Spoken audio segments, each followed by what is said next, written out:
People, Deluded, I'm back again. Thank you very much for watching and tuning back in. I know you must really love what I have to talk about because the audio is going through some issues. Apologies as I resolve that. The background is all mashed up. Like, you lot actually can't see it. The crack in that wall is actually caused by me putting this in. This is why I don't do DIY, people. I can't win because when I had the other background and stuff for you to look at, people said remove it and have it like this. People like this, and now I have to change it. I can't please you lot, man, and that's actually one thing that is very tough with YouTube. I can't please everybody, and while I know that it's tough, but moving on, and just in regards to Arsenal in general, people, we'll talk about some transfer speculation stuff in a minute, but I wanted to offer my thoughts in regards to, obviously, people, I feel in football, or if we just look at Arsenal, previous regimes and the new owners, and not new owners, the new people behind the scenes, and that, I feel people, one sec, people. 1 second, apologies. I'm back. Like I was saying, people, apologies for that. Like I was saying, I feel personally, we know football is very tribal, and when you have a unique situation like Arsenal, or what previously was Arsenal, in that we're not winning major trophies, we slipped out the top four, question marks over, does the owner want to invest and care? Obviously, Wenger, the manager, people said he was outdated and whatnot. Glaziders full of ultimately empty promises, and playing stuff time and time again that just ain't there. And when you add in obviously mismanagement of wages, probably mismanagement of transfer fees in comparison to what we could have bought, I'm not going to sit here and harp on about that, but I feel people, obviously it was either the most balanced people of us know that obviously if you're going to critique a situation, Kroenke, there's some things Kroenke, you could look at him because he's the owner. There's things you could look at. Obviously, previously Wenger, nobody's blameless. So there's Wenger, of course, Glaziders as well. Like, keeping it true, people. All of these people had something to do with our demise, but at the same time, they did do some positive stuff. And that brings me on to Kroenke now, or obviously Stan Kroenke because he's the owner, but more Josh Kroenke. Obviously, you saw the talk of be excited, we're signing expensive players and all of these sort of things. And typically as Arsenal fans, we've heard that. We've been hearing these sort of things. We've heard Bayern Munich level since we moved to the Emirates. Simple, but we were lied to. So you can forgive Arsenal fans for being a bit sceptical. Obviously, we had the protests and things like that, as you should if you don't believe the club is doing normal things. There's nothing wrong with a peaceful protest and protest done in the right way. The only issue is when people try and make these protests about them or try and claim credit that they're the ones who started this or something like that. Fans are allowed to voice their concerns. Now, obviously, there's talk about signing Pepe. The latest on him, which I've actually seen online, is that he's going to jet in. This move should be completed by Wednesday. He's going to jet in for his medical. Leo are going to be paid upfront 20 million, and we're going to take it from there in terms of installments. So, obviously, Pepe is not a world-class player. He's not a madness like that yet. Hopefully, he can be. But he's someone full of potential. He's obviously someone that has a skill set that we miss. And whether he hits the ground or not, or succeeds or not, we don't know until he plays in an Arsenal shirt. But you're seeing a 70 million deal. Obviously, we're being allowed to pay it in certain sort of ways. But 70 million investment on a 24-year-old. Fans cried for investment and cared about these sort of things. Me, myself included. I'm not saying I didn't. And Kroenke's went out and done it, or whoever, they've gone out and done it.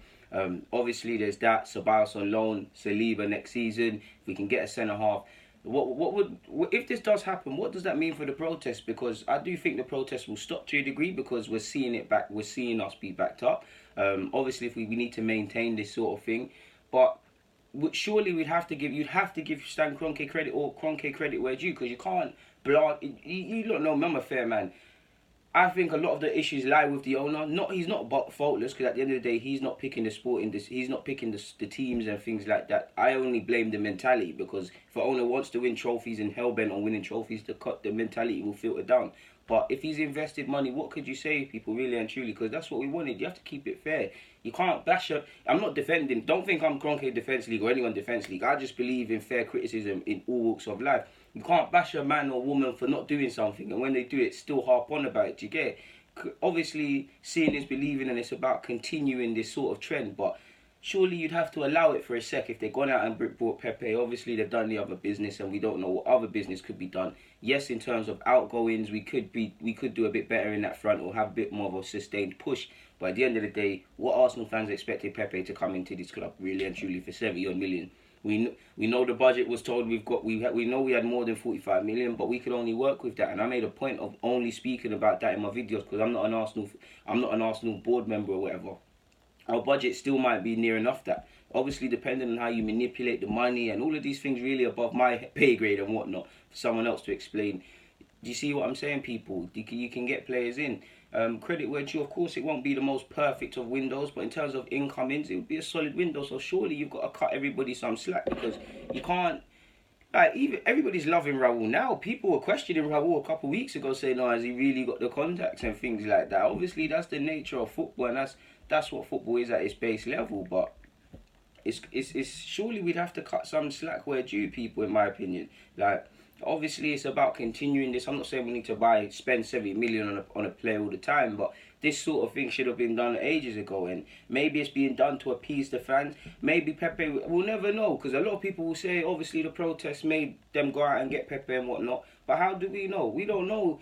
We obviously we wanted Zaha, and we heard that Emery was very convinced on Zaha after obviously playing against him and whatnot. But we don't know. How do we know Pepe weren't always the first target? How do we know it wasn't always Zaha or Pepe? How do we know that even before these protests, the club weren't always going to go for Pepe for this money and things like that? You never know. Again, this is just hypothetical, but at the end of the day, we're just football fans. Unless you're out there and you know them, the people, the players, or the Arsenal people, them behind the scenes, you never know, people.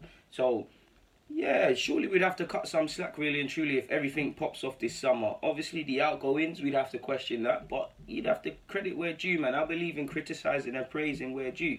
You can't question what Edu is doing, what Raul's doing, how we're not getting a move on and things like that, and then not praise them or give fair credit when they go and do their thing.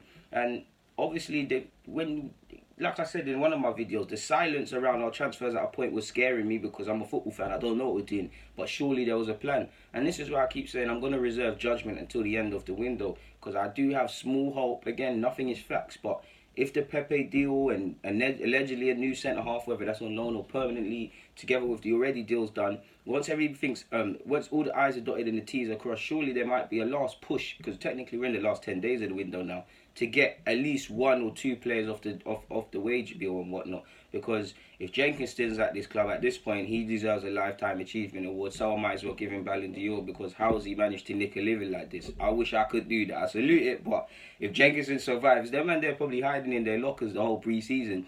If he survives this, it's a madness. You see Mustafi linked with Monaco, and allegedly the Roma interest isn't real and it's a troll account and whatnot. Certainly hoodwinked me, but the Monaco interest, apparently they want to pay 30 million euros. Just when I thought, in terms of the window couldn't get any better. If we can get 30 million for Mustafi, that's the best bit of business in this window, people, because he's not worth that.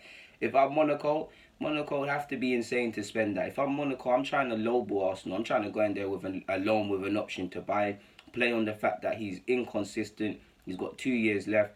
Arsenal have tried to really get him off the books and they haven't been able to. So from a position of power, if I'm Monaco, I'm lowballing Arsenal, seeing what I'm doing. So I'm not too sure if that 30 million bid is 30 million euros is legit, or if they really want to do that. But I would try and lowball Arsenal. Of course, if we can get 30 million or in the 20s from Mustafi, we're laughing, because for me it's a 10 million thing, if that.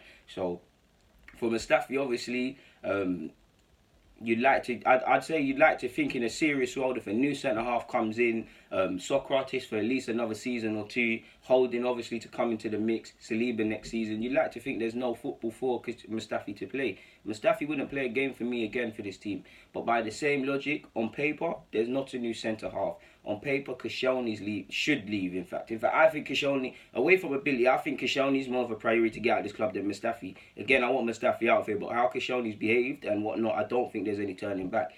Can I see Mustafi and Koscielny leaving? I'm not too sure. It would be sensible to sanction that, regardless of Mustafi being a fire hazard, to be fair with you, because that would leave us, assuming they're not coming in, you've got Mavropanos, you've got Holding. Two of them are not technically match fit yet. They're working their way back to training and things, more so Holding. You'd obviously have Chambers. You'd obviously have Socrates. I'm probably missing a centre-half out, people, but we're pressed. There's about 4 options, so it's naive to suggest both of them will leave. But for Mustafi, you're hearing him getting booed at the Emirates. I don't necessarily advocate booing a man for no reason. If anyone should be booed, it should be Koscielny, based on how he's behaved himself. Yes, Mustafi's been an appalling footballer, but it's allow it, innit? Like, he's being booed before he's come onto the pitch. Yeah, he's made a mistake, but allow it. So these sort of things, that might play on a man psychologically. So he might need to depart the club and get away from that. Monaco, tax-free living. They're a fairly ambitious side. Obviously, he's from Germany. He's lived in Italy. He's played in England. Why not explore Monaco and France? In fact, and Monaco is, if you got money like these footballers, the world is a different place. But definitely France is a different. Somewhere like Monaco is a madness, and tax-free living, like I said, with his age and his family, that's something he could consider, because he's going to have significant reserves for his future daughter when she's old enough. She'll be able to open her own business or not have to worry about finances when she goes uni and that. But he could really earn some money for his young family. Again, I don't think Monaco are going to give him mad wages. But you got to look at it. Yeah, he might not be getting mad wages, but surely, I don't know the tax laws, but surely the wages that Arsenal would give him, for giving him 100k, for example, and 100k at Monaco, surely he's taking home more in Monaco than at Arsenal, because obviously the tax in England and them things, there's some madness. So we'll see. I'm not too sure on the legitimacy of that one there, but we'll see how it goes, people. We've been linked with a third choice keeper. I believe his name is Martinez, and he plays in the Segunda division for Segunda side Las Palmas. Allegedly, he's been linked with our third choice keeper vacancy. Now, he's 21 years of age. From what I can see on the YouTube and that, people, he looks like a decent keeper, former Barca keeper, fairly good at collecting the ball, fairly good shot stopper. 21, so he's obviously, again, I don't have the most knowledge on him, but he's probably going to be raw. Probably, I don't know if he's the most vocal yet, because that's what you see with a lot of young keepers. They're actually kind of scared to open their mouth. Not too sure on it.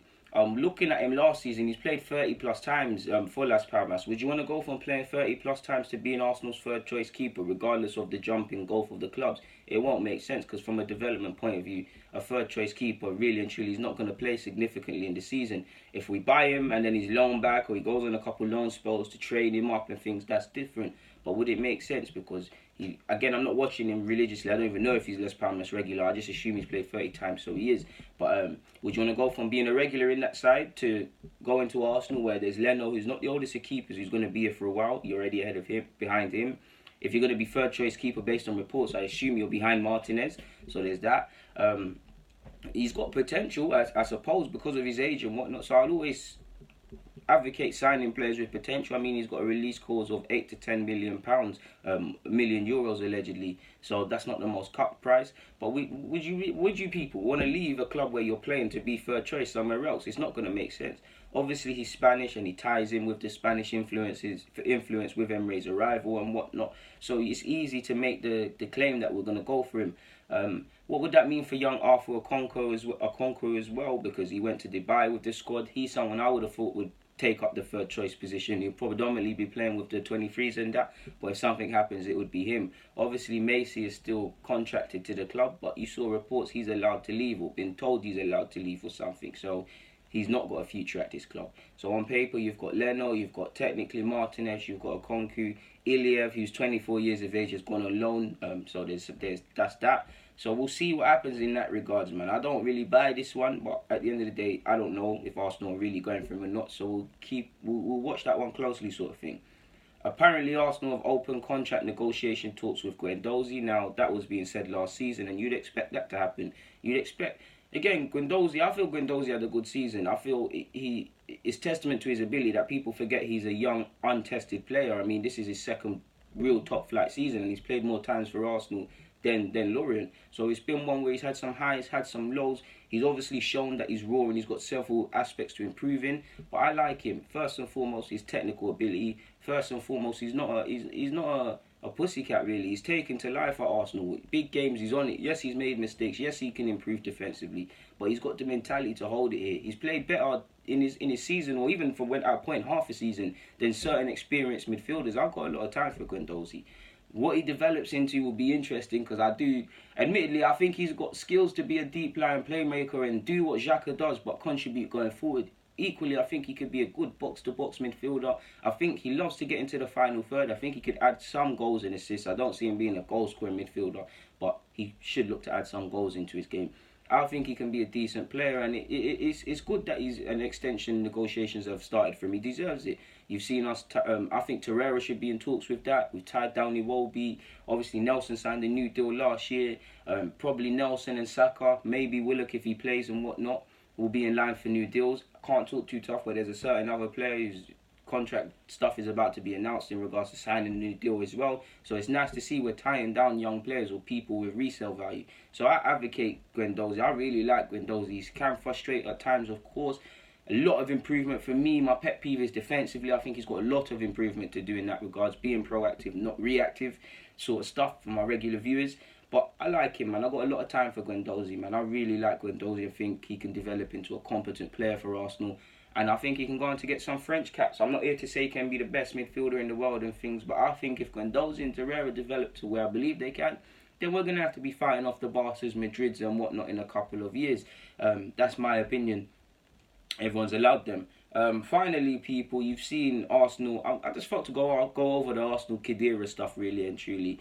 Now, for me, I wouldn't advocate the signing of Khedira because, yes, at the end of the day, apparently you're hearing Juventus are willing to tear up the last year of his contract. He's contracted until 2021. Well, the last 2 years of his contract. Don't know if that means paying off his contract or a gentleman's agreement, but they're willing to kind of ruin it up, mash it up.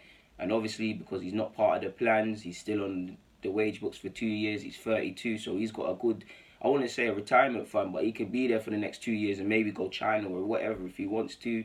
They've obviously signed Ramsey, Rabiot. They've already got Pjanic. They've got a stocked midfield. So if Khedira's not going to be used, he's not going to be used. At 32 last season, he did have some injuries. I do think he had issues with, was it his heart as well? Forgive me if I'm wrong. He had issues with that. He obviously had knee injuries. He had several ankle as well, I think. Several little niggling injuries. So for his age, for his injuries, for the wages he's likely to take up, it wouldn't make much sense for me. Obviously, he was spotted at the Emirates, which fueled this. Maybe he was just at the Emirates to watch football in general. Maybe he's signing for Lyon. Who knows? Pardon me. Emre obviously said he's a good player and played coy on it. I don't know. It does seem like the Arsenal thing to bring him in for depth and for a year or so, and the whole experience thing, because it's Khedira. He's been at Madrid, Juventus. He's played for obviously Germany and whatnot, and done a lot really. It all makes sense for Arsenal to sign and get him. I wouldn't, because I don't see the point. His age, the injuries he's had, his wages. He's a good player, but these are the things that don't make sense. On top of our wage bill, which we already can't move players on and do certain things, it won't make any sense really. But it's not for me to decide, it's for the club.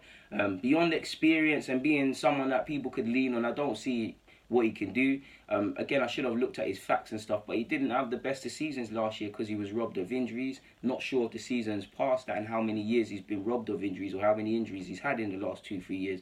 But it doesn't make sense, people, to add to our already wage bill. If I'm Khedira, I'm not trying to seek a 1-year deal from Arsenal as well, because you've got, if your contract gets teared up at Juventus, cool, but you're not going to allow them to tear it up unless you've got to move elsewhere, whether that's to China, Premier League or whatever.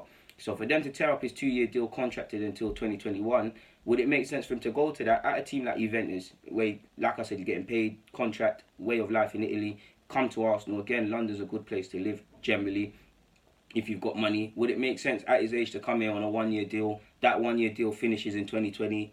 What would you do after that? People might not look at you because of the injuries, because of the bit part role. Your stock might fall at Arsenal. So if you're Khedira or his agents, if you get him anything less than a 2-year deal at Arsenal or a year with an option of another one, if you play a certain amount of games or something, then you've done wrong. So I don't think it makes sense. And obviously, you look at our options. You've got, again, no one knows if these guys will develop, but you've got Joe Willock, who I believe should be given some opportunities. You've obviously got Xhaka. You've obviously got who's going to be used. You've got Torreira.